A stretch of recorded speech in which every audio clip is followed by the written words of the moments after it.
So, ayan, magandang araw sa inyong lahat mga kaselyo. And today is June 30, 2024. And exactly 10 years ago, ang ikalawang inaugurasyon ni dating Pangulong Gloria Macapagal-Arroyo. Yeah, so, ang ikalawang inaugurasyon ni Gloria Macapagal-Arroyo bilang ikalabing-apat na Pangulo ng Pilipinas ay naganap noong Miyerkules, June 30, 2004 sa Cebu Provincial Capital sa Cebu City.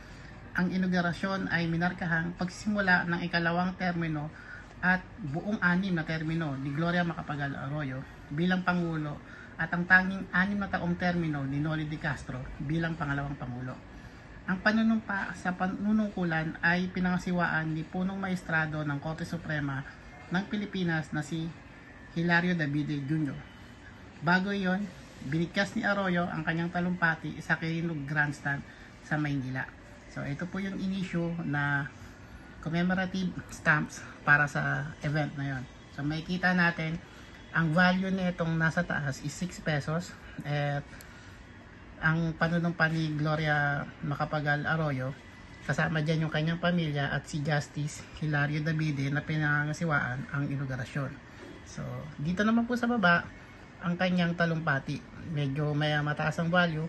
Ito po ay 22 pesos. Ayan si Gloria Macapagal-Arroyo na nananalumpati.